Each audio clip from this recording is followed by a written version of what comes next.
Now get your headphones ready and follow along as we dive into Canada's heavier side of East Coast music. First up, we have Halifax, Nova Scotia's The Bloody Hell, described as super catchy horror rock songs about drinking and heartache played at punk rock speed. Nobody Cares About America Anymore was recorded at New Scotland Yard Studio in Dartmouth, Nova Scotia in June of 2020 and released in December 10th of that same year. An accompanying video can be found on YouTube featuring animation from the illustrator known as Necrobunny, and a follow-up single, When You're Gone, was released on March 25th of 2021. In the process of preparing this episode, we noticed rumblings of new content coming from The Bloody Hell in 2022. East Coast DNA was able to get the lowdown from The Bloody Hell's frontman Ian Kean. My name is Ian Kean. I do singing and rhythm guitars. Singing in quotation. The rest of The Bloody Hell consists of Kyle Cantfell on drums, James Densley on lead guitar, and Handsome Joe Woods on the bass guitar. Bloody Hell formed in 2017. That is correct, yeah. And then you guys had a self-titled album in 2018? Yep, in June of 2018, yeah. I did a little bit of reading on you guys, and I did see a previous interview that with you where it had referred you being a drummer in some cover bands previously. Yeah, I was a drummer around the East Coast music scene for about 15 years. Playing in various bands of various genres and varying success. I did a lot of cover bands. And then eventually it just got to the point where I was ready to start writing my own tunes. So I learned a couple power chords and started getting to work writing what would become The Bloody Hell's first album. And the rest of the guys in the band, are these people that you pulled together with you after the fact, or are these guys comprised of some of those bands that you were playing with previously? Kyle and I, the drummer, were doing a Pink Floyd cover band where I was playing drums and he was playing guitar. He's actually one of the sickest guitar players you'll ever meet. And if I can recommend his band, where he writes all the songs and plays guitar, it's called Electric Mistress. They have a new 4-song EP coming out soon. Fantastic, like Deep Purple, meets stoner rock kind of stuff. Very, very cool. Awesome. Yeah, we'll check that out too. Yeah. And so your 2018 album, you guys, it seems from what I can see there that you pretty much pushed almost every track as a single in some format, either through like Spotify, YouTube, or Bandcamp. Yeah. So we're a very visual concept oriented band. So we write, or every song that gets recorded and put on an album, there's an accompanying visual theme that goes with it, be it a video or a drawing. Like we collaborated with a tattoo artist called Cyanide Inc., Jesse, fantastic artist who drew different art for all of our songs, which we released kind of with the songs and stuff. So we focus a lot on our visual aspect as well as the audio. So I think 5 of the 7 songs on our first album had a video and single release. And the album was nominated for Music Nova Scotia's Loud Album of the Year in 2018. We did not win, but it was nice to get the head nod for our very first effort we ever released. It was nice to have someone recognize that. And then one of the videos, Out of Our Minds, was our 4th single, I believe. And the stop motion video to that was nominated for Canadian Independent Music Video of the Year in 2019. Cool. So we had quite a bit of success with that first album, and now we're just working hard to put together the rest of the songs to get the second album out. We have most of it recorded and ready to go, actually, but we're trying to hold off until we can gig on it properly, which is still very much up in the air. So, once things get back to full steam ahead, we'll have lots of new music and new videos for everybody. Your last 2 singles, Nobody Cares About America Anymore and When You're Gone, are those part of your next album? Yes. So those 2 songs were recorded in the summer of 2020 during the height of all the pandemic. So it's funny, we like to say that our punk rock was recorded under the strictest of government regulations. because Yes. we couldn't even go into the studio all at the same time. We had to go in and do it piecemeal, one at a time kind of thing. And, wear masks and social distance and the whole works. So it was, we joke about we're writing, politically charged songs, but under the strictest government mandate. So our whole first album was done live off the floor with overdubs and really captured the energy of us as a live band. Whereas the 2 singles that you mentioned, plus we have 3 new ones ready to go, plus a 4th one in the works. They're all done piecemeal, one at a time kind of thing, which is a different approach for us, but the results, are no less spectacular than us doing it live off the floor. We like to think, at least.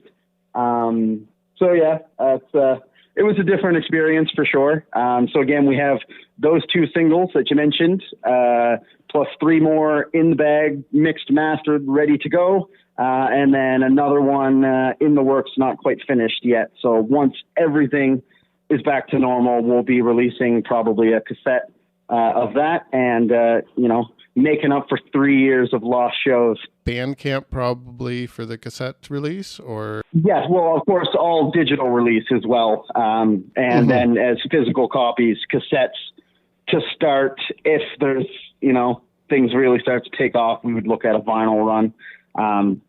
But, until you can gig and sell merch, it's vinyl's not really, we don't really have the financial means and the fan base to do a big vinyl run, because that is pretty pricey, especially now that there's a big vinyl shortage. It's getting worse. Yeah, I was going to say that too. There is quite the shortage right now, so there is. It might be worth waiting a little bit. Yeah, exactly. So we did the first album, cassettes, CDs, and then of course digital on everywhere you look on the internet. The cassettes, they sell well. So I think we're going to go with another run of cassettes because they seem to really sell well. Well, there's still people that want, physical media and stuff. So, and now with everything that's going down with Spotify and artists pulling their music off and stuff, I think that's just going to increase the demand for physical media because, it won't just... It's almost like having a backup. Yeah, it won't just disappear one day, right? So on the video side, single for Nobody Cares About America Anymore, that video was done by Necro Bunny? Yeah. So I found him just on Instagram, and we started communicating about his art and what he does, and I asked him if he would like to work together on our single. And him being from Mexico and us being from Canada, we both kind of got the joke of Nobody Cares About America Anymore, which started as a complete joke. I just want to put that out there. It just started as a joke about how nobody cares about that anymore because things are so intense there that it dominates all news cycles. And it just started as a joke how nobody cares. And he loved the song. He loved all my ideas for it. And we were super grateful to work with him. And he was an absolute pleasure to work with. I did read you had some trouble uploading some of your videos to YouTube. You had a couple videos that were banned for not meeting guidelines. We had... that's lending itself to the horror element of your visuals. Yeah, it actually wasn't that. It was... our first ever single was called Evil Everywhere. And it just had a video of, it was funny because it was just clips that I had taken off of YouTube, formed into a music video and re-uploaded to YouTube. And they decided that it didn't meet their community guidelines. It was banned, re-edited, re-uploaded, lasted about a month before it was banned again. Now it's been re-edited, uploaded, watered down essentially. And now it just has the content warning on it. They haven't banned it yet. And then the video I mentioned, Out of Our Minds, the one that was nominated, Canadian Independent Music Video of the Year, 2019.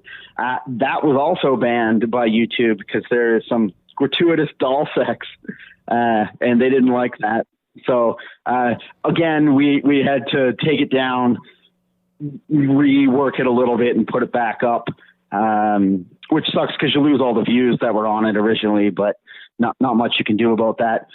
So they let that one stay, again, with the content warning, but they let it stay. So, you know, our last couple have not been banned. So, you know, we're behaving ourselves. So, you know, we try to push the envelope, and, you know, if you, not necessarily if you're offended, that's a good thing. But if you get an emotional reaction from one of our videos, that was kind of the point of the whole thing anyway. So, you know, we're not out here trying to offend people, but the fine line between being offended and being intrigued. So if we can skirt that line, we call it mission accomplished. So yeah, we'll definitely keep an eye out for that stuff coming out later in the year, and we'll ask that you keep in touch with the podcast as well. I certainly will. Yeah, no, and I can say thank you for reaching out to us. And if I can mention that our latest video, When You're Gone, has been nominated for Canadian Independent Music Video of the Year 2021, and it works on a voting / judges choosing, and there's, I think, 100 videos across 6 categories or something like that. Anyway, voting is open for that right now, and you can go to Independent Music Video Awards .ca or .com. I can't remember off the top of my head. Anyway, if you looked at any of the Bloody Hell social media, you'll find it all over there. I just want to encourage anyone who's listening, please go vote for us. The title is called When You're Gone. We'll find the link for that and add it into the show notes before this is uploaded. So I'd like to thank you for your time, and hope to hear more from you in the future. Awesome, man. I appreciate it very much. All right. Thank you very much.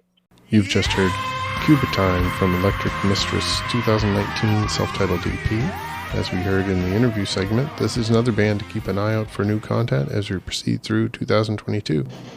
Next, we have some listener requests. For any listeners that caught East Coast DNA's promos leading to this episode, you would have heard Death of a Daydream's Crisis.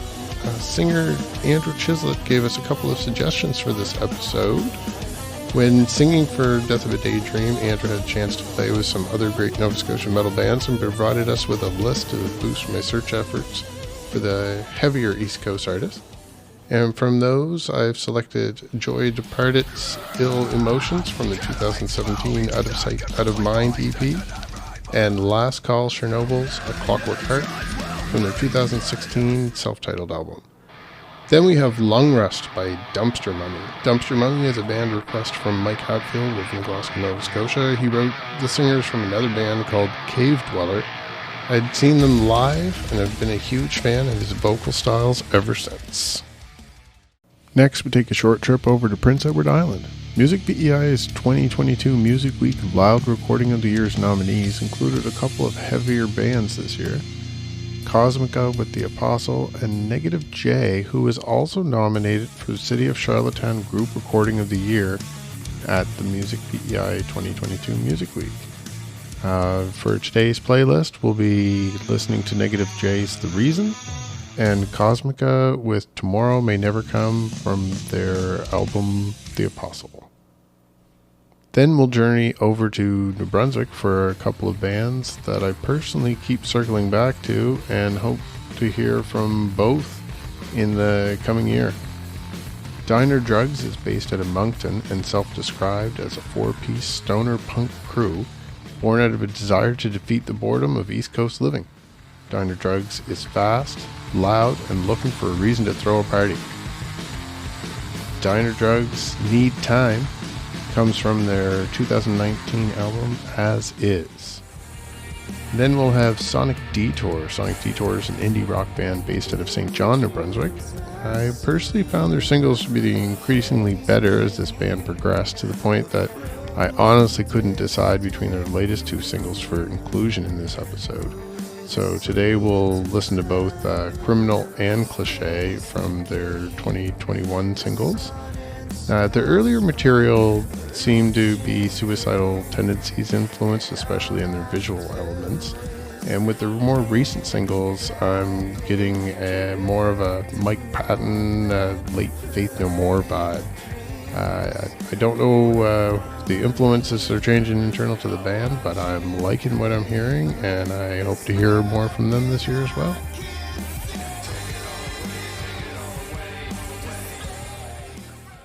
And with that, we've reached the time allotted for this episode. If you like what you hear, reach out to us through social media, send us in your requests, give us your feedback, and if enough people are listening, in a couple weeks, we'll have a follow-up and dive into the heavier side of Newfoundland. Goodbye.